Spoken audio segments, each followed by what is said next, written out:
Hello, human community of internet video watching peoples. Welcome to Give It the Beans. Today I have a 2022 Lexus LC500H. H stands for hybrid. And this one is a special Bespoke Edition that is custom opted. It's a weird word, opted. Today I'm gonna get this thing up in the air. We're gonna nerd out in the tech specs, see how it is constructed, and then take it out for a drive.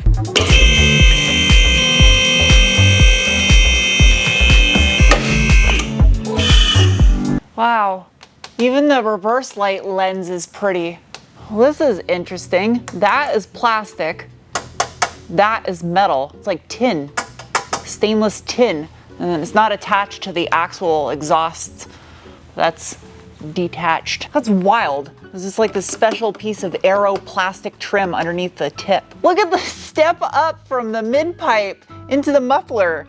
That's wild. Now, I've already reviewed two of these LC500s on my other channel, both with the 5-liter V8 in them. This is the first time I've done the hybrid, and I really wanted to just see how this thing's made. Oh, whoa.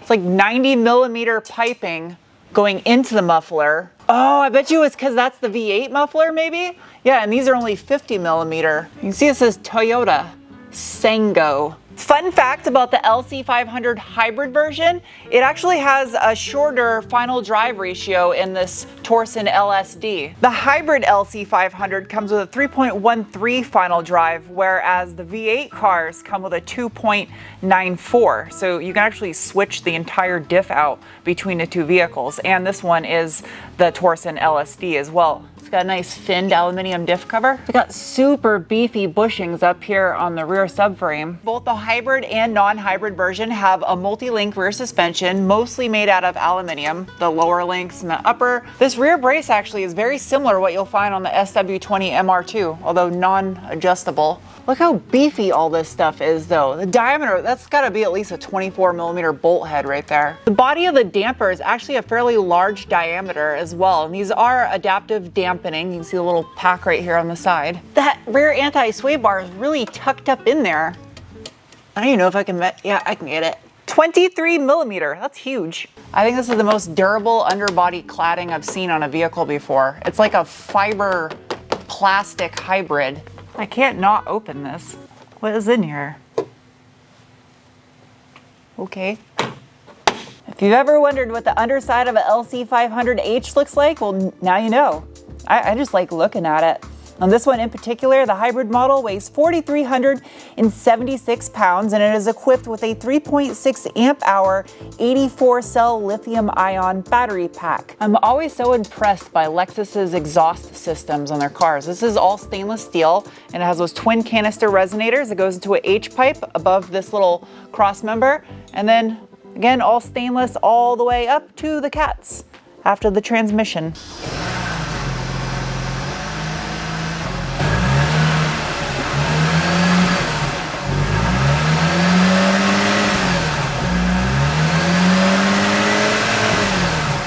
I don't know how I feel about this transmission cross member. It kind of looks like cow intestine lining.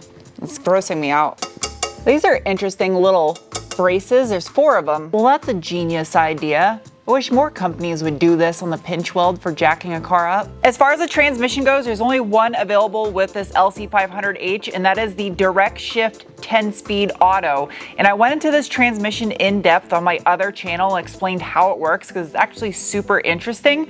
Basically, it's 2 transmissions in one, a traditional 4-speed automatic with planetary gears and a CVT to further break up simulated gears within those 4 actual physical gears. Now, the hybrid drive system is incorporated into this robotic menagerie of stuff. Well, where's the bell housing? So the bell housing's like right around here-ish, and this entire transmission hybrid assembly is like that. This is pretty big. I wish I could give you a better look up inside here, but there's really not much room. The entire underside of the engine has a giant aluminum pan and a steel one up front. No plastic or cardboard nonsense. That's durable. Up front again, you have a multi-link suspension, the adjustable damper. Look at the shape of this link. That is wild. And of course, anti-sway bar, didn't forget. That measures in at 35 millimeter.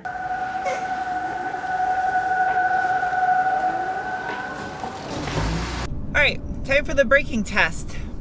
We'll see how this goes. They're huge brakes. No one behind me.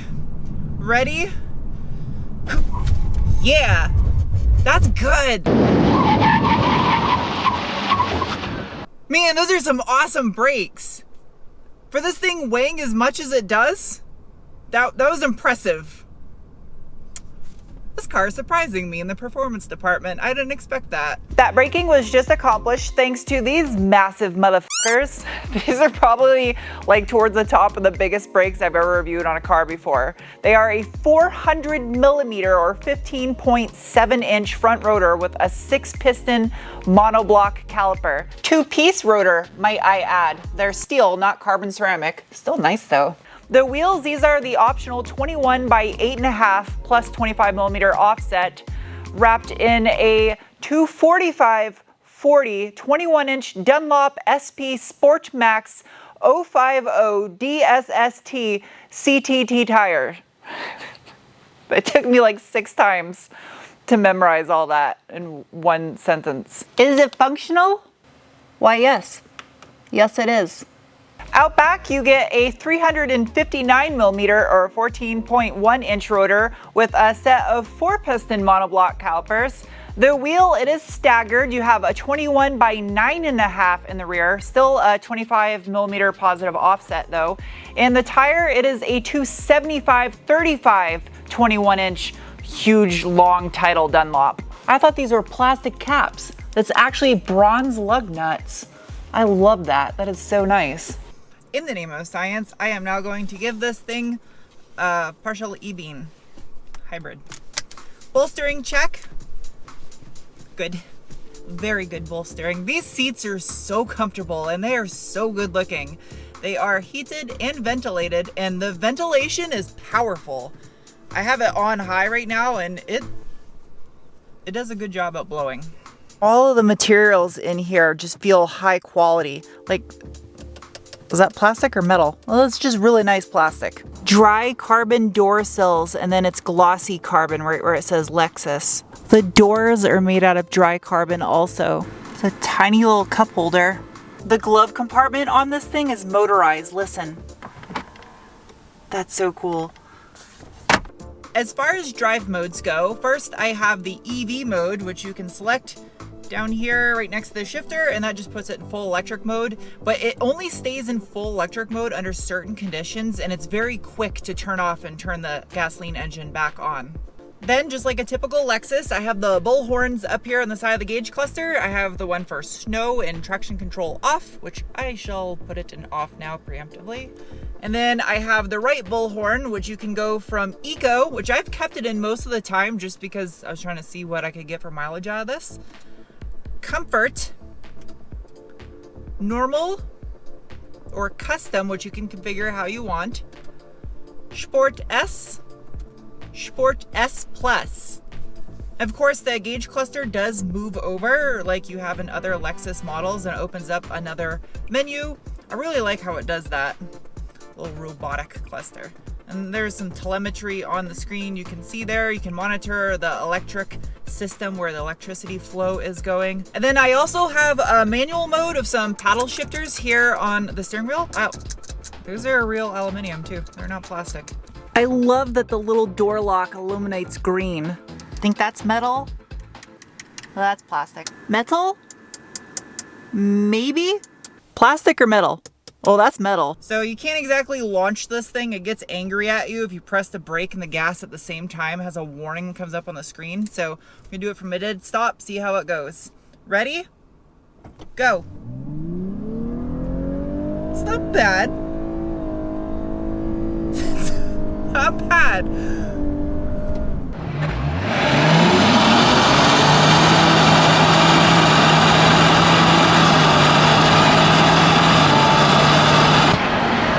That's good. That's really good. That's a lot better than I thought it was gonna be.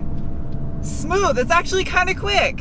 Hood pop. Well, that doesn't feel like it does much.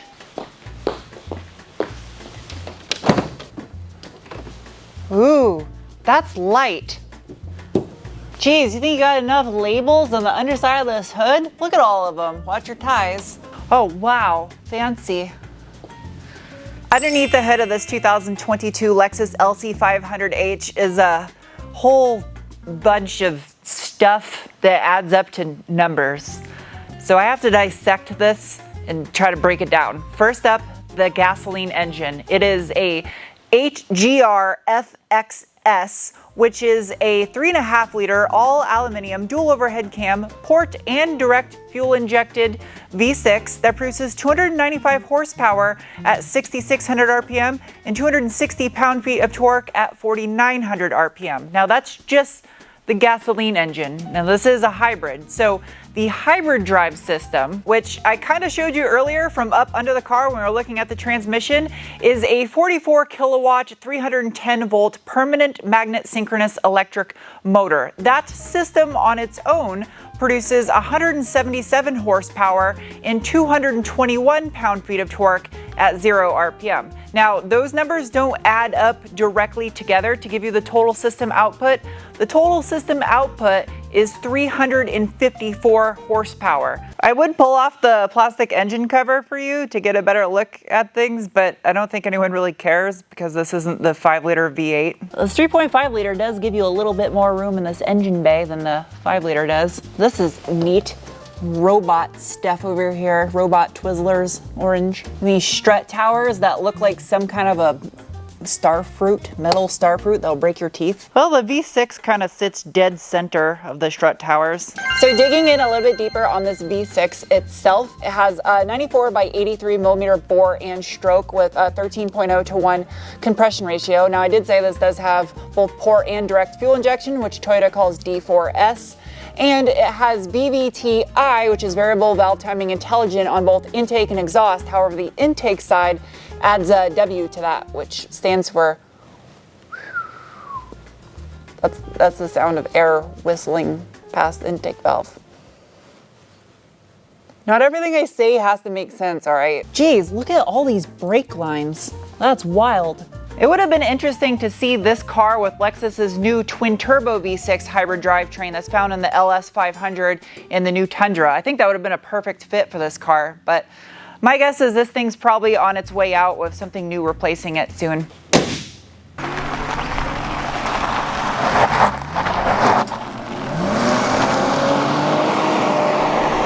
Being that I've already reviewed the V8 version of this car, the past couple days I've been driving it, I haven't really been testing out the performance. I've actually been trying to hypermile it and see what kind of fuel economy I can get with this thing since it is a hybrid.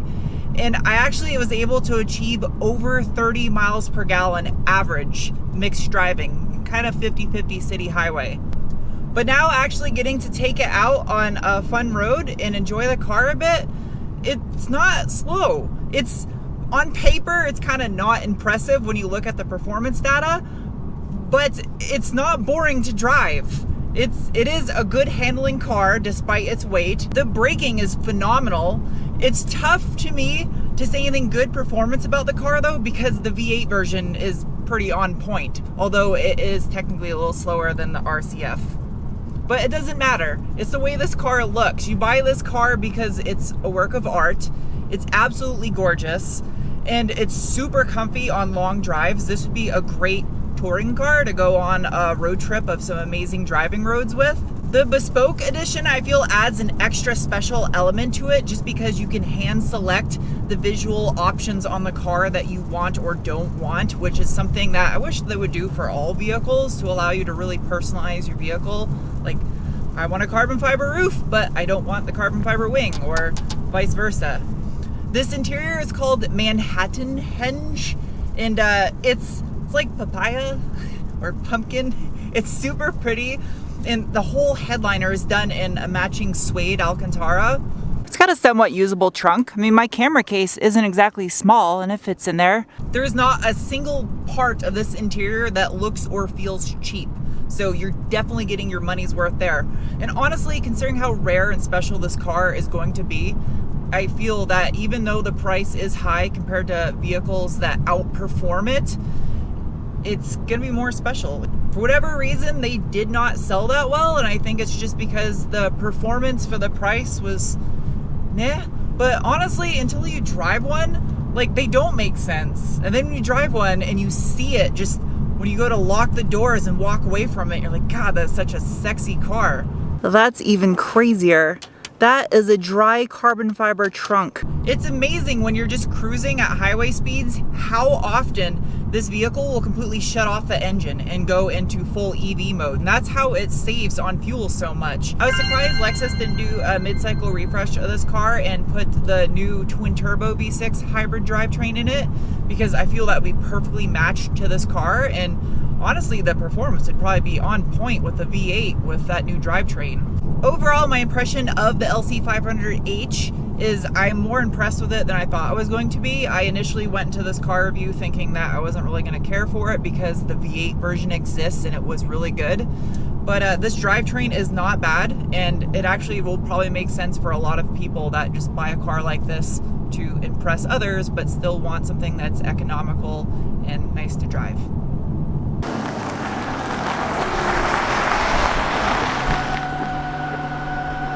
All right, let's give this thing some scores. You guys already know how this works. I have a 1 to 5 scale, 1 being the worst, 5 being the best. And the first category is the beans score. It's the feeling you get in your gut when you give it the beans. And this LC500 hybrid is getting a rating of... Next is the cookie score. It's assessment on what you get for what you spend. This Bespoke Edition at just over $115,000 as equipped is getting a rating of... What you're buying when you buy one of these LC500s, V8 or hybrid version, doesn't matter, is a rolling work of art. And they sold so few of these cars that once they go out of production, they're gonna skyrocket in value just because of how gorgeous this thing is. I don't really think you can go wrong V8 or hybrid. It all depends on if you're just trying to impress people or if you like loud V8 noises and doing bad things to tires. Next is the wrench score. It's an assessment on how difficult something would be to work on, 1 being the worst, 5 being the easiest. And the LC500H is getting a rating of... Yeah, this probably wouldn't be too fun. I mean, the fact that it's a Toyota means it probably won't break very often, but I don't think it'd be too fun to work on. Lastly, though, is the Penguin score. It's an assessment on how much I personally like a vehicle, and the LC500H Bespoke Edition is getting a rating of... You know, I didn't hate the hybrid drivetrain. It didn't ruin the car. It's not fast, but it's not slow, and the fuel economy is amazing. So yeah, the Bespoke package is pretty sweet though. I definitely would recommend that with the V8. And yeah, also a little disclaimer for you guys. I try my best to get a video out once a month for you here on Give It the Beans, but I do 100% of what you're seeing on this channel and my main channel myself with just a little bit of help answering emails and picking up parts and stuff. Other than that, all the filming, all the editing, the working on the cars, I do that all by myself, so I'm trying my best to keep up with content for you guys. But until I can find someone to help with editing, this is as best as I can do, is once a month here. So thank you guys for watching, and I'll see you soon with another. Bye.